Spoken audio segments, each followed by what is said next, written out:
আমাদেরকে আজকে আমি এমসিকিউ রেজাল্টটা জানিয়ে দিচ্ছি। 100 নম্বরের এমসিকিউ টেস্টে মিরাজের মার্ক এসেছে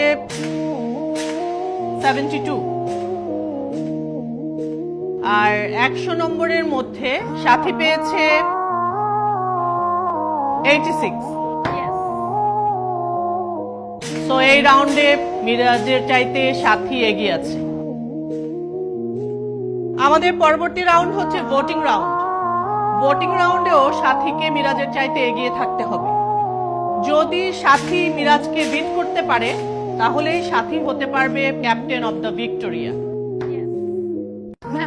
যদি মিরাজ সাথী থেকে ভোটে এগিয়ে থাকে তাহলে কি হবে? তোমাদেরকে তো আগেই বলেছিলাম আসলে দুইটা রাউন্ডেই টপ করতে হবে, তাহলেই হওয়া যাবে ক্যাপ্টেন অফ দ্য ভিক্টোরিয়া। যেহেতু এই রাউন্ডে মিরাজের চাইতে সাথী জয়ী হয়েছে, সো নেক্সট রাউন্ডেও সাথীকেই টপ করতে হবে, তাহলে সাথী হতে পারবে ক্যাপ্টেন অফ দ্য ভিক্টোরিয়া। আর না হলে মিরাজ যদি জিতে যায় এবছর কেউই ক্যাপ্টেন অফ দ্য ভিক্টোরিয়া হতে পারবে না।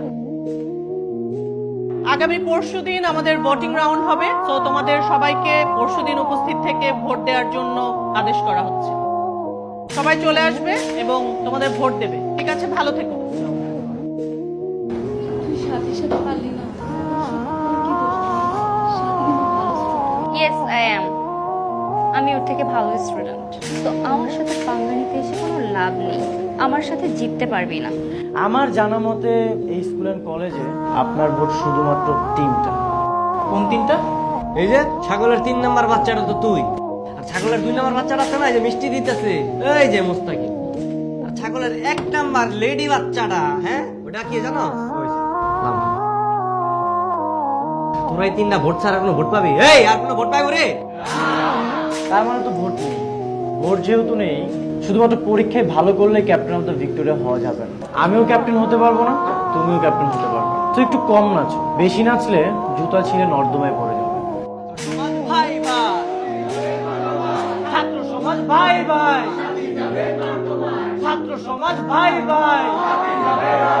Just shut up. কি মনে হয় তোদের আমাকে?